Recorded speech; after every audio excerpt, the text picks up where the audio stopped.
안녕하세요. 2025년 AWS 서울 서밋에 오신 여러분 모두 환영합니다.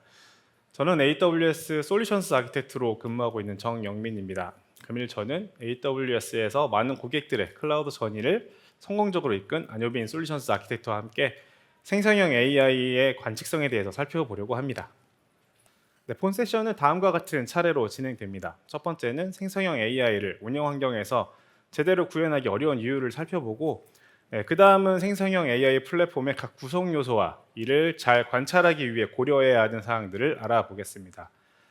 마지막으로 AWS를 활용하여 생성형 AI의 관측성을 구현하는 방법에 대해 데모를 통해 살펴보도록 하겠습니다. 본격적으로 내용을 살펴보기 전에 지난 2-3년간의 생성형 AI의 행보를 한번 되짚어 보겠습니다. 2022년 말 23년 초에 이제는 누구나 이름만 들어도 알 법한 많은 생성형 AI 모델들이 시장에 나오기 시작했습니다. 그 전까지 생성형 AI라는 단어가 없었던 것은 아니지만 실생활에 밀접하게 사용되기보다는 학술 연구 주제의 느낌이 강했습니다. 그런데 22년 말을 기점으로 23년에는 다양한 파운데이션 모델들이 시장에 등장하기 시작하였습니다. 생성형 AI라는 단어가 대중적으로 인식되기 시작한 시점입니다. 이런 현상은 생성형 AI를 상업적으로 이용하기 위해 다양한 POC로 이어졌습니다. 한마디로 생성형 AI 관점에서 2023년은 POC의 한 해였다라고 봐도 과언이 아닐 것입니다. 이어서 24년을 살펴보면 다양한 POC가 상품화가 되어 시장에 공급되기 시작한 한 해라고 할 수 있습니다. 여기서 중요한 것은 모든 POC가 상품화로 이어지지는 못했다는 것입니다. POC에서 상품화까지 가는 길이 어려운 이유는 많은 기술의 발전이 있었음에도 불구하고 아직까지 해결해야 할 쉽지 않은 문제들이 있기 때문입니다. 크게 세 가지 영역을 고려해야 합니다. 첫째는 AI 모델 응답에서 할루시네이션이나 모욕, 유해성 차단 등이 잘 이루어지는지와 같은 품질과 관련된 부분이고, 둘째는 초당 얼마나 많은 요청을 처리할 수 있을지, 요청당 걸리는 지연 시간은 충분히 짧은지, 또 그때 사용되는 컴퓨팅, 메모리, GPU와 같은 리소스는 적당한지 등 성능과 관련된 부분일 것입니다. 마지막으로 세 번째는 비용입니다. 그래서 결과적으로 초당 충분히 많은 수의 요청을 처리하기 위해 혹은 그 모델을 학습시키기 위해 얼마만큼의 비용이 드는가입니다.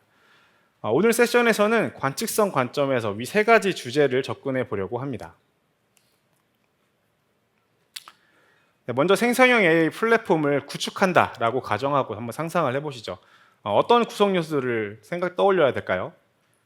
많은 조직들은 파운데이션 모델 허브라고 불리는 계층을 먼저 구성합니다. 왜냐하면 시장에는 다양한 모델이 있고 비즈니스 요구사항과 모델의 특성에 따라 필요할 때 가장 적절한 모델을 시기적절하게 사용할 수 있는 유연성을 확보하는 것이 중요하기 때문입니다. 파운데이션 모델 허브를 통해 모델을 선택할 수 있게 되었다면 그 다음은 사용 목적에 맞는 데이터를 확보하고 활용하는 것입니다. 대표적인 예로 검색 증강 생성 또는 RAG라고 부르는 패턴이 있습니다. 상황에 따라 데이터와 RAG 외에도 모델의 튜닝이나 프롬프팅과 같이 또 다른 접근법을 생각해 볼 수도 있고요. 그 다음 모델에 대한 부분을 넘어서 좀 더 고수준의 어플리케이션 단계를 생각해 본다면 모델과 어플리케이션의 통합이나 혹은 에이전트 기반 아키텍처가 또 한 부분을 차지하게 될 것입니다. 그 다음에는 생성형 AI 모델, 그 모델과 통합되는 어플리케이션을 실제로 운영하기 위한 구성 요소들이 있습니다. 모델 및 어플리케이션의 배포와 버전 관리, 모니터링 및 벡터 DB 등 기반 리소스의 운영 등이 여기에 포함됩니다. 그 밖에도 비용과 용량 관리, 그 다음에 책임 있는 AI를 운영하기 위한 거버넌스도 한 축이 될 것이고, 생성형 AI를 포함한 어플리케이션의 모델 동작 투명성을 수립하고 어플리케이션 동작에 대한 관측성을 확보하는 것, 그렇기 위한 컨트롤 플레인도 중요한 구성 요소가 될 것입니다. 당연스럽게도 이 모든 구성 요소는 이제 IT 인프라 위에서 구성될 수 있을 것입니다. 여기까지가 큰 의미에서 생성형 AI 어플리케이션을 구성 시 고려해야 되는 구성 요소라고 볼 수 있겠는데요. 오늘 세션에서는 이 중 다음 세 가지 구성 요소에 집중해 보려고 합니다. 파운데이션 모델 허브를 비롯한 플랫폼과 관측성 측면에서 고려해야 할 부분들, 또 이를 어떻게 AWS에서 해결해 나갈 수 있을지를 살펴보도록 하겠습니다. 파운데이션 모델 허브를 살펴보겠습니다. 이론적으로 파운데이션 모델 허브를 구현하는 현실적인 방법 중 하나는 논리적인 게이트웨이를 통해 다양한 LLM과 FM 혹은 AI와 상호간 연결을 구성하는 것입니다. 이를 통해 실제로 아마존 베드락과 같이 모델 애저 서비스 엔드포인트나 자체적으로 훈련 또는 튜닝한 모델을 세이지메이커 엔드포인트를 이용해 연결할 수 있고, 서드파티의 오픈소스 기반 혹은 상용 모델과도 연동할 수 있습니다. 여기서 운영 환경 수준으로 접근해 본다면 다양한 LLM, FM 등의 모델 엔드포인트와 모델 아티팩트가 저장되는 레지스트리에 대한 접근 통제도 필요하고, 또 악의적으로 비용을 발생시키는 행위 또는 리퀘스트 스로틀링을 통제하거나 문제 발생 시 가용성을 보장하는 페일오버 등의 기능도 당연히 필요할 것입니다. 관측성 측면에서는 API의 서빙과 유사하게 모델의 인보케이션과 관련된 지연 시간, 토큰의 사용 수, 응답의 품질 관측 등의 요구사항도 만족시켜야 할 것입니다. 이번에는 모델의 품질을 향상시키기 위해 널리 사용되는 방법 중 하나인 RAG 패턴을 포함한 데이터 파운데이션을 살펴보겠습니다. RAG에 사용된 널리지 베이스를 만드는 과정에서 다양한 데이터 소스와 연결이 요구됩니다.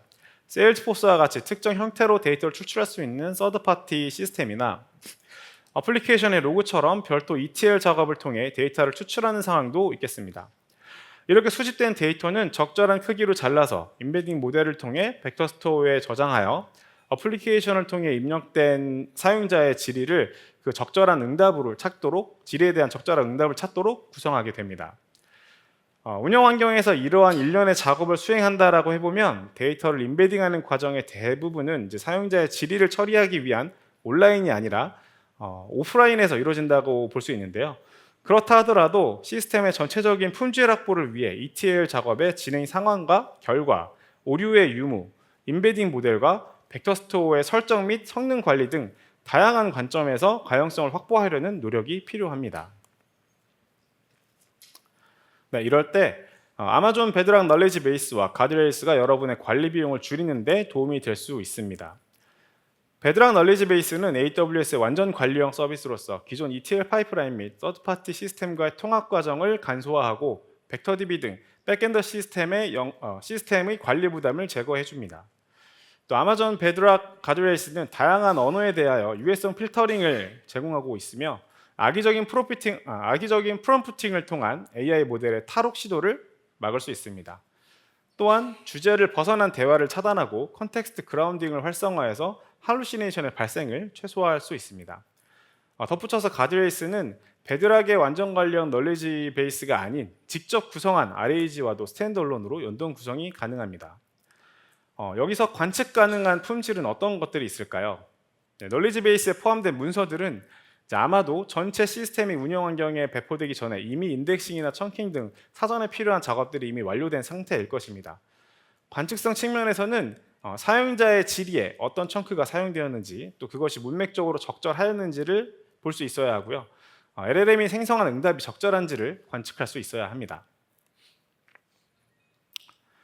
앞서 언급한 생성형 AI에서 갖춰야 할 관측성을 계층적으로 정리해 보면은 크게 4단계로 구분해 볼 수 있습니다.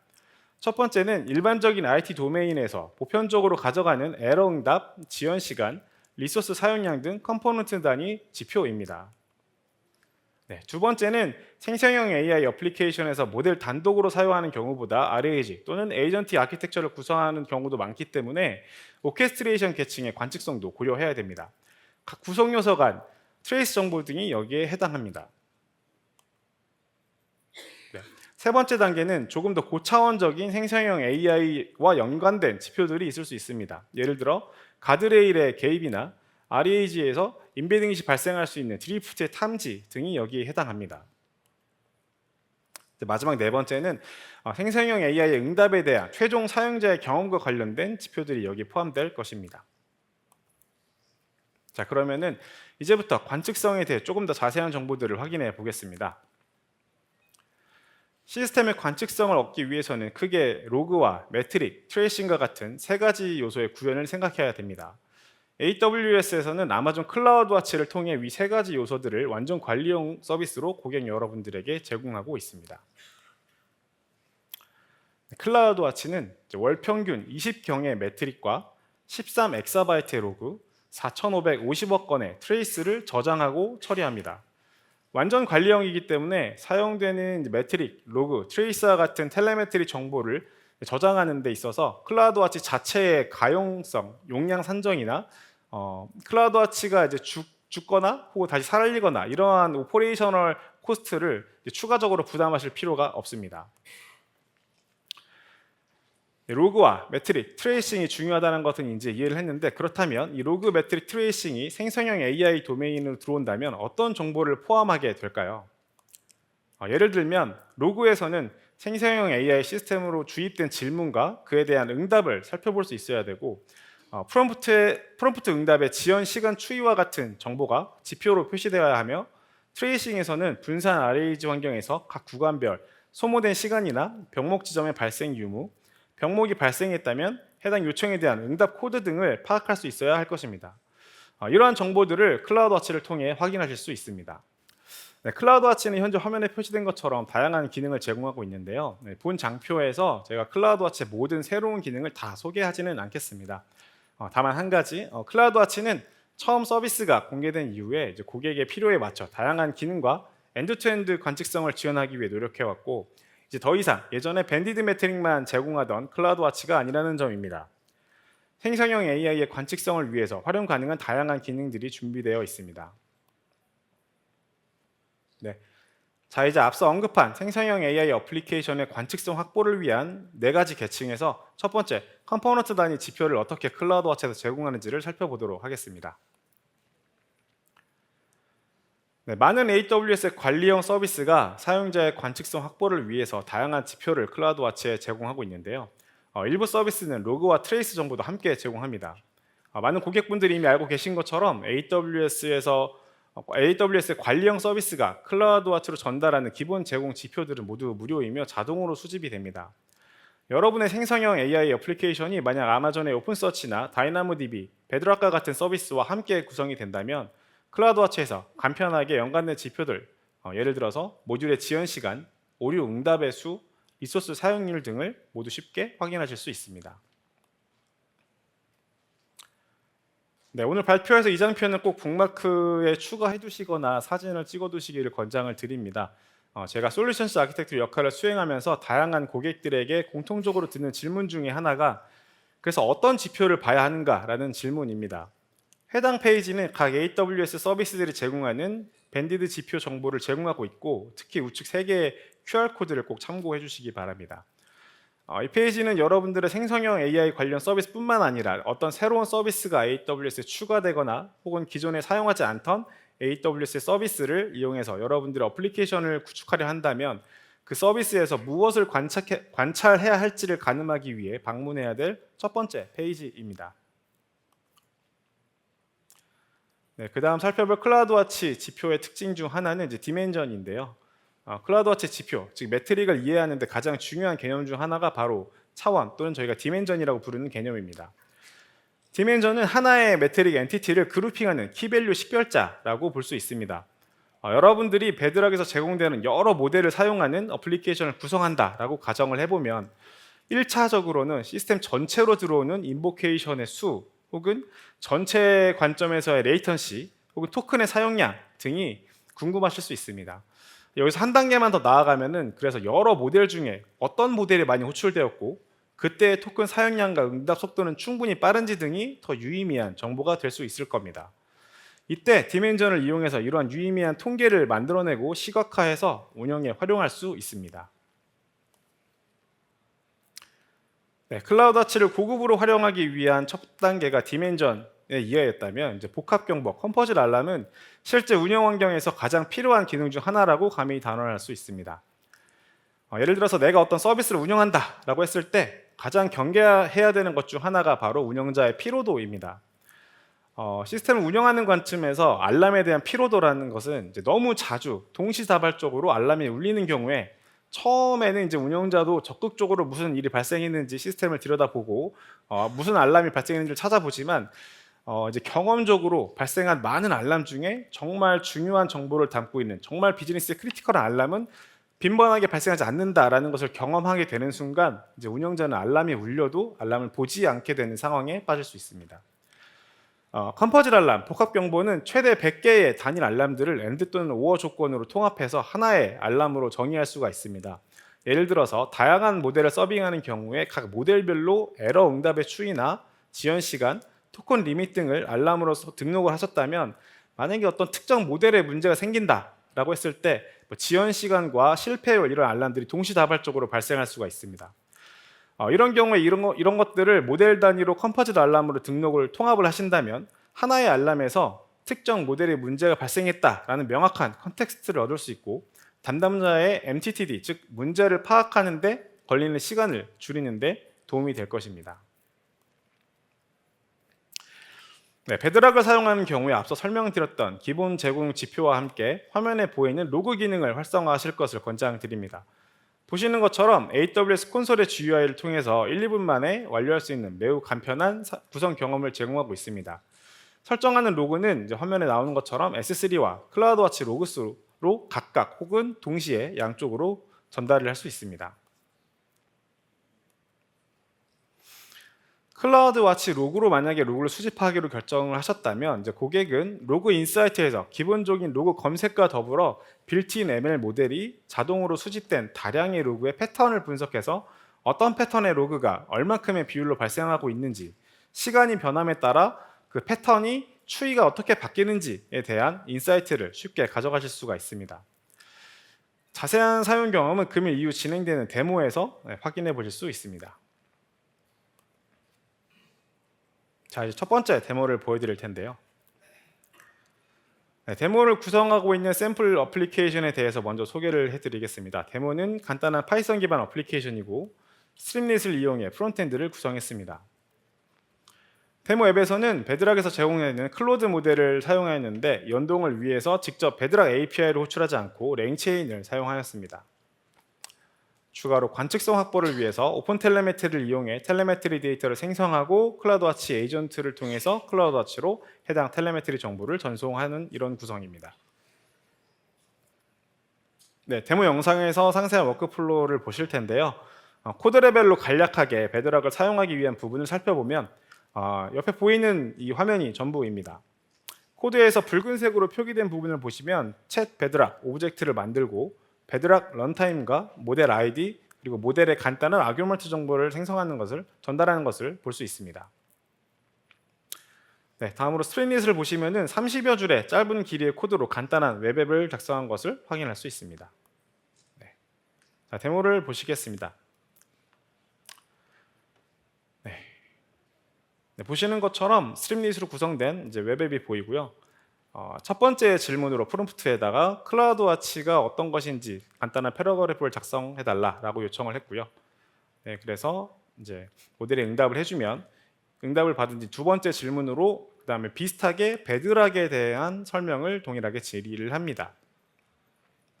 네, 조금 오타가 있네요. 네. 네, 아마존 베드락에 대한 설명을 해달라라고 요청을 하고 마찬가지로 모델이 응답을 해주면 클라우드와치에서 어떤 매트릭이 탐지되는지를 살펴보겠습니다. 여러 매트릭 중에 인보케이션과 관련된 지표를 선택을 하는데요. 이제 데모에서는 인보케이션 레이턴시와 인보케이션 수 두 가지 매트릭을 선택했고 크래프트 매트릭에서 인보케이션 수에 대해서 어그리게이션을 서메이션으로 변경을 합니다. 그래서 확인을 해보면 두 건의 인보케이션이 들어온 것을 확인하실 수가 있고 레이턴시는 에버리지 값이 보이는 걸 확인할 수 있습니다. 네, 다음으로 로그 인사이트로 그 다음으로 이제 빌트인 대시보드에 대해서 설명을 해드릴 텐데요. 지금 보시는 거는 아마존 베드락이 자체적으로 제공하고 있는 빌트인 대시보드입니다. 클라우드와치에서는 보시는 것처럼 매니드 서비스의 다양한 빌트인 대시보드를 제공하고 있고 베드락 같은 경우는 보시는 것처럼 서빙되고 있는 모델별 레이턴시, 인보케이션 혹은 토큰의 사용량과 관련된 다양한 정보를 확인할 수 있는 것을 아실 수 있습니다. 기본 제공되는 빌트인 대시보드만으로도 어느 정도 유의미한 가시성을 확보할 수 있다라고 말씀드릴 수 있고요. 그 다음으로는 로그 검색을 위해서 로그 인사이트로 넘어갔습니다. 로그 인사이트에서 저희가 봐야 될 베드락에 보낸 로그를 전달하는 로그 그룹을 선택하고 런 쿼리를 누르게 되면은 각각의 로우 레벨 로그를 확인할 수가 있고요. 보시면은 이제 텍스트로 쭉 나와 있는 게 아까 베드락에서 응답한 컨텍스트가 로그로 바로 확인이 가능하다라는 것을 확인하실 수 있습니다. 이번 데모에서는 그 다음에 이 로그를 로우 바이 롤로 확인하는 것도 물론 중요하지만 로그가 다량으로 운영 환경에서 많이 발생하고 있을 때 이걸 건건히 찾아보는 것으로 인사이트를 얻기는 쉽지 않을 수 있습니다. 그럴 때 이제 클라우드와치 로그 인사이트에서 제공하는 패턴 구문을 쓰시게 되면은 자체 빌트인된 ML 모델이 이 로그를 패턴에 맞게 분석해서 사용자에게 가시성을 확보해 줍니다. 보시는 것처럼 패턴 구문을 간단하게 넣고 런 쿼리를 하게 되면은 패턴으로 각 지금 수집되고 있는 로그들에 대한 패턴을 어그리게이션에서 보여주고 각 패턴이 전체 발생 빈도에서 어느 정도의 비율을 차지하고 있는지를 보여줍니다. 본 데모에서는 시간 타임슬롯별로 비교하는 것까지는 나와 있지 않지만 특정 타임슬롯을 지정하시고 패턴 구문을 넣게 되면 그 이전 타임슬롯 대비 어떤 패턴이 어떤 확률로 늘어나고 줄어들었는지 추이까지도 확인하실 수가 있고 이를 통해서 알람을 생성하실 수도 있습니다. 그래서 제가 준비한 발표는 여기까지고요. 이어서 AWS 안유빈 솔루션스 아키텍트를 모시고 다음 발표를 이어서 들어보도록 하겠습니다. 네, 안녕하세요. 저는 아마존 웹서비스에서 솔루션스 아키텍트로 근무하고 있는 안효빈입니다. 이번이 제가 AWS에서 10번째로 참여하는 서밋이고요. 서밋에서 하는 발표가 벌써 7번째인데요. 여전히 약간 긴장되는 마음은 어쩔 수 없는 것 같습니다.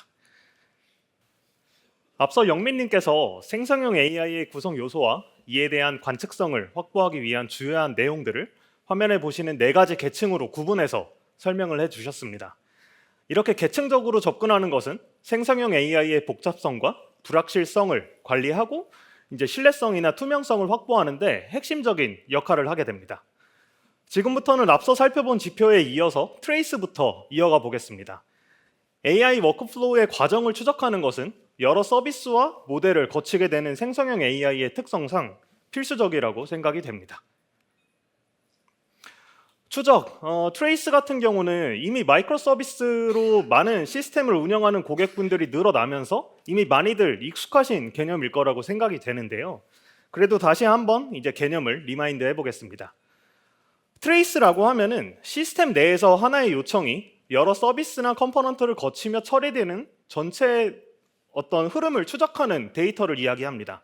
쉽게 말해서 사용자의 요청이 시스템에 들어온 순간부터 최종 응답이 나갈 때까지 그 요청이 어떤 경로를 거치며 어떤 서비스에서 어떤 작업을 수행했는지를 일련의 단계별로 기록하는 것을 이야기합니다.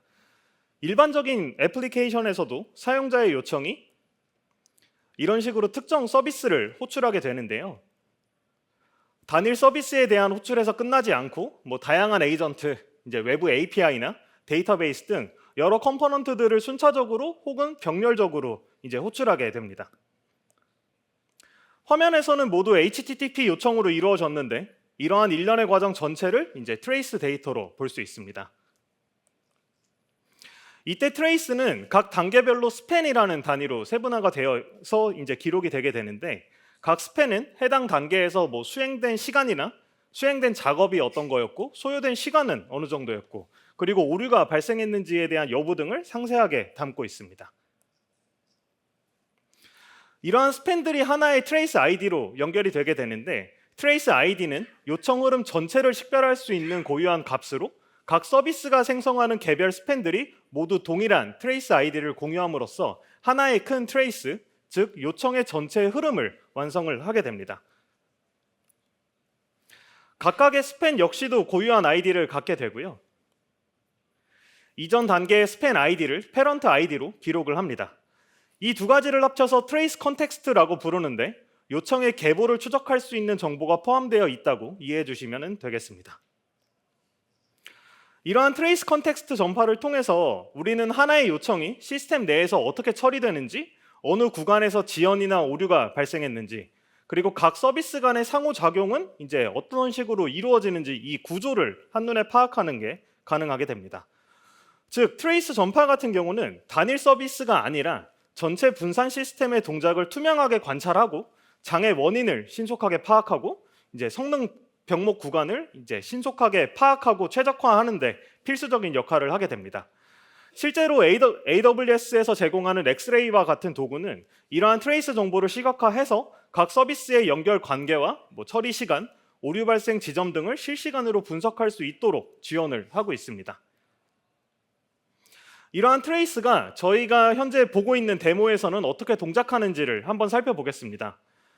우선 저희의 챗봇 앱 같은 경우는 스트림릭과 랭체인을 사용하는 파이썬 애플리케이션으로 구성이 되어 있고요. 베드락과 베드락에서 사용하는 널리지 베이스를 이제 오픈 서치를 기반으로 해서 이 두 가지와 인터랙션을 하고 있습니다. 여기에서 트레이스를 수집하기 위해 데모에 추가하는 것은 바로 오픈 텔레메트리입니다. 애플리케이션에 몇 줄의 간단한 코드만 추가하시면은 트레이스 데이터를 수집하여 분석하는 게 가능하게 됩니다. 화면에 20줄 정도의 코드를 통해서 베드락의 널리지 베이스를 활용하는 RAG 아키텍처를 구성했습니다. 이건 기본적으로 챗 베드락 인스턴스를 생성했다고 볼 수 있는데요. 이러한 베드락 인스턴스가 이후에 호출되게 되므로 일종의 체인을 구성했다고 생각할 수 있습니다. 그리고 이 전체 체인, 즉 흐름에서 오픈 텔레메트리를 통해 트레이싱을 구현하는 코드입니다. 파이썬 SDK를 활용했는데 그렇게 길지 않게 구현이 가능한 것을 확인하실 수가 있습니다. 주요하게 설정하시게 되는 것은 5번째부터 8번째까지 라인이고요. 여기 보시면은 트레이스 프로바이더나 익스포터, 이제 스팬 프로세서와 같은 것들을 구성을 했습니다.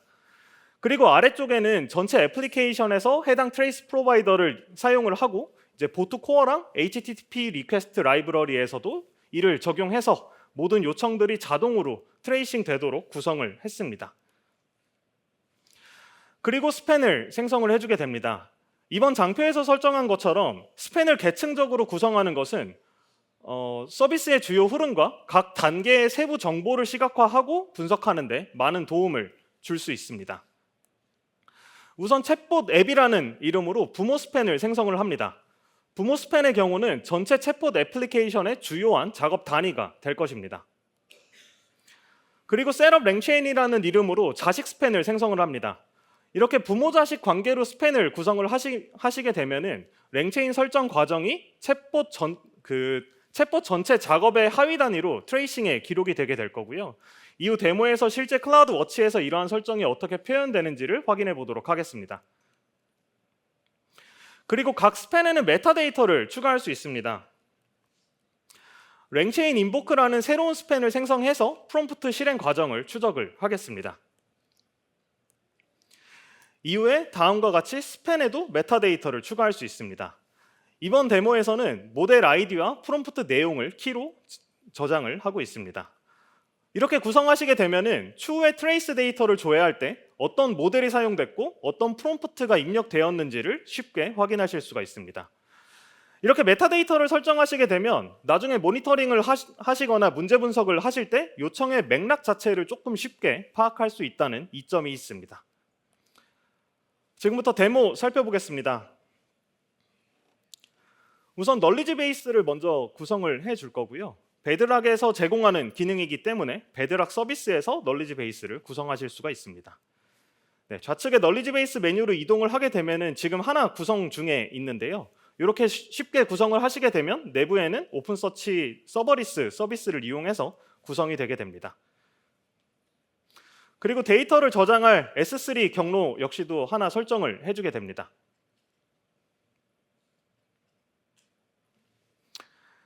해당 S3로 이동을 해보면은 이번에는 P17 PDF라는 문서 하나가 업로드된 거를 확인하실 수가 있는데요. 이번 챗봇은 약간 세금 관련된 챗봇으로 컨셉을 잡아봤습니다. 그래서 문서 보시게 되면은 한 120페이지짜리 굉장히 지루한 세금 관련된 문서가 저장이 되어 있는 거를 확인할 수 있습니다. 그리고 이제 저희 챗봇 앱에서 해당 널리지 베이스를 활용을 할 거기 때문에 이제 세금 관련된 질문은 저희의 널리지 베이스를 기준으로 정확한 답변을 줄 걸로 기대가 됩니다.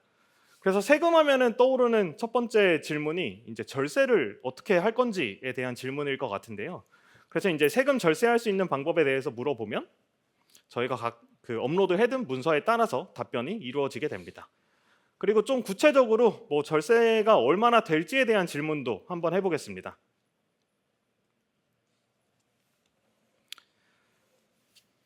마찬가지로 이제 답변이 잘 되는 것을 확인할 수 있고요. 그 RAG 기반 아키텍처로 구성을 했기 때문에 세금과 관련 없는 클라우드 워치가 뭔지 설명해 달라는 질문은 뭔가 정확한 답변이 안 되는 것을 확인할 수 있습니다. 다음으로 클라우드 워치로 넘어가서 이제 트레이스를 한번 살펴보겠습니다. 기존에는 엑스레이 서비스에서 제공하는 트레이스가 이제는 클라우드 워치에 통합되어서 클라우드 워치 자체적으로 바로 확인을 해보실 수가 있고요. 이렇게 이제 트레이스 아이디가 생성이 되어 있고 챗봇 앱이 이제 베드락 런타임과 베드락 에이전트 런타임이라는 서비스 두 개를 호출하고 있는 것을 확인할 수 있습니다. 이 각각의 내용만 보시더라도 뭐 레이턴시나 응답 성공률에 대한 정보는 바로 확인이 가능하고요. 아래에 내려가 보시면 이제 스팬들이 화면에 보시는 것처럼 구성이 되어 있습니다. 저희가 랭체인 인보크에 메타데이터를 추가를 했기 때문에 어떤 모델이 사용돼서 어떤 프롬프트가 들어왔는지에 대한 정보를 확인하실 수가 있고요. 그 챗봇 앱을 패런트 스팬으로 구성했고 그 하단에 있는 것들을 이제 차일드 스팬으로 구성을 했기 때문에 화면에 보시는 것처럼 이제 계층화가 되어서 확인할 수 있는 거를 확인해 보실 수가 있었습니다. 그래서 분산 환경에서 트레이스가 굉장히 유용한 것을 확인이 되셨으면 좋겠는데요. 생성형 AI 기준으로는 이제 RAG 아키텍처에는 트레이스가 굉장히 유용합니다. 살펴보신 것처럼 어디에서 가장 많은 시간이 소요됐고 각각의 서비스나 컴포넌트들이 어떻게 상호작용하고 있는지를 한눈에 파악할 수 있기 때문입니다. 이러한 구성은 모두 오픈 텔레메트리를 통해서 굉장히 간단하게 할 수 있었습니다. 그래서 지금까지 데모는 오픈 텔레메트리를 활용을 했는데요. 요즘은 추가적으로 오픈 LL메트리나 이제 오픈 닉과 같은 오픈 소스도 공개가 되어 있습니다. 이를 활용하시면 LLM과 뭐 AI 애플리케이션에 조금 더 특화된 관측성과 모니터링 기능 등을 추가로 얻으실 수가 있습니다. 예를 들어서 모델의 프롬프트나 이제 토큰 사용량 등에 이제 특화된 GPU를 수집하는 기능을 제공하고요. 뭐 허깅 페이스나 랭체인 등 다양한 LLM 프레임워크, 뭐 GPU나 나아가서는 벡터DB까지도 자동으로 계측하는 것이 가능하게 됩니다. 그래서 간단하게 스크린샷만 가져와 봤습니다. 앞서 오픈 텔레메트리만을 사용했을 때보다 랭체인 활용에 대한 것이나 뭐 모델 인보크에 대한 더욱더 상세한 내용을 확인할 수 있는 것이 스크린샷에 담겨 있었습니다. 다음으로는 세 번째 계층으로 넘어가 보겠습니다. 이번 레이어에서 소개드릴 내용은 단순한 성능 지표를 넘어서 이제 고수준의 품질 및 안정성 지표에 관한 것입니다. 예를 들어 가드레일이 개입한 횟수라던가 임베딩 드리프트와 같은 이제 AI 특화된 지표들이 이에 해당합니다. 시간 관계상 오늘은 가드레일에 초점을 두고 설명드릴 예정이지만 모델의 신뢰성이나 편향, 뭐 안정성 등 정량화하기 어려운 요소들을 체계적으로 모니터링할 수 있는 방법에 대해서 설명드릴 예정이기 때문에 AI 시스템의 이제 품질 저하나 비정상적인 행동을 조기에 감지하기 원하는 분들은 집중해서 들어주시면 좋겠습니다. 베드락 가드레일은 여러 AI 모델과 에이전트에 적용할 수 있는 안전장치로 책임 있는 AI 사용에 이제 핵심적인 역할을 하는 기능입니다. 이미 이번 서밋의 다양한 세션들에서 이에 대해 상세히 다루고 있기 때문에 관심 있는 분들은 AI 트랙의 관련 세션들을 참석해 보시면 좋을 것 같습니다. 화면의 지표들은 그 베드락 가드레일을 사용하시게 되면 얻을 수 있는 정보들입니다. 뭐 인보케이션 레이턴시나 가드레일의 개입 횟수 등에 대해서 이제 정보를 제공하고 있는데요. 이를 통해 유해 컨텐츠에 대한 차단 현황이나 성능 영향, 뭐 개입 빈도 등 안정성과 품질에 관해 실시간으로 모니터링하는 게 가능해집니다. 데모 살펴보겠습니다. 베드락 가드레일 역시도 베드락 서비스에서 구성이 가능하고요. 이렇게 한 가지 생성을 해주게 되면 이름을 넣고 구성을 하게 됩니다. 오늘은 그 세금 관련된 챗봇이기 때문에 그 부정행위 미스컨덕트에 조금 포커스를 맞춰볼까 합니다. 그래서 부정행위를 이제 하이로 설정을 해서 구성을 할 거고요. 보시는 것처럼 이제 미스컨덕트 필터가 하이 스트렝스로 구성이 되어 있습니다. 이렇게 가드레일 구성을 하시면 콘솔에서 자체적으로 테스트를 해보실 수가 있습니다. 우측에 이제 가드레일을 테스트할 수 있는 창이 설정이 되어 있고요. 여기에 세금 관련해서 부정행위를 한번 해보겠습니다. 떠오르는 거는 바로 탈세죠. 이제 탈세할 수 있는 방법에 대해서 알려달라는 질문을 해보겠습니다.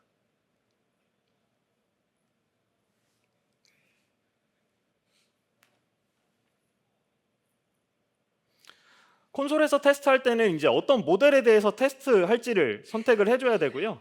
하이쿠 선택해서 실행을 해보면 응답이 되지 않는 것을 확인할 수가 있습니다. 여기 보시면 이제 컨텐트 필터가 블락이 되었고, 이유는 부정행위 미스컨덕트 때문인 걸로 확인을 할 수 있었습니다. 네, 이렇게 이제 가드레일을 구성했으면 저희가 오늘 데모로 보고 있는 챗봇 앱에도 네, 가드레일을 활용할 수 있게 구성이 필요하겠죠. 그래서 버전을 하나 배포를 해주게 되고요. 이렇게 버전 배포하시면 가드레일 아이디 하나를 얻을 수 있는데 저희 앱에도 해당 아이디를 추가를 해보겠습니다. 네, 다음으로 그 챗봇 앱을 실행을 하게 되면은 이제 가드레일이 연동되어서 정상적으로 동작을 하게 될 건데요. 동일하게 프롬프트에 이제 탈세할 수 있는 방법에 대한 질문을 던져보겠습니다.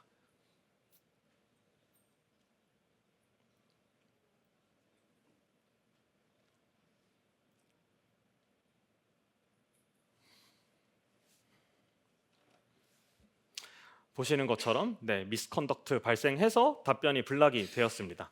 그럼 이와 관련된 조금 고급 지표들을 살펴보겠습니다. 클라우드 워치로 이동을 할 거고요. 가드레일에 대한 매트릭을 살펴보는 것도 다른 클라우드 워치 매트릭을 살펴보는 것과 동일합니다. 네, 다양한 메뉴 중에 이제 가드레일 매트릭을 살펴보면 되는데 저희는 가드레일 아이디를 알고 있기 때문에 해당 가드레일 아이디를 입력을 할 거고요. 바로 검색을 해서 보면은 네, 이러한 지표들이 제공되는 것을 확인할 수 있고, 네, 이제 검색을 통해서 이제 가드레일이 얼마나 개입했는지를 살펴보게 되면은 다음과 같은 이제 매트릭을 활용을 할 수 있습니다. 그래서 여기 보시면은 가드레일이 몇 번 개입을 했고, 가드레일 개입했을 때 텍스트 유닛이 얼마나 사용되었는지, 리스폰스 나갈 때 레이턴시는 얼마나 발생했는지와 같은 이제 다양한 가드레일 관련된 지표들을 확인하실 수가 있고요. 그 외에도 화면에 보시는 것처럼 네, 다양한 지표들이 제공이 되고 있습니다. 그래서 뭐 인풋이나 아웃풋 별도로 나눈 지표들도 제공이 되고 있습니다.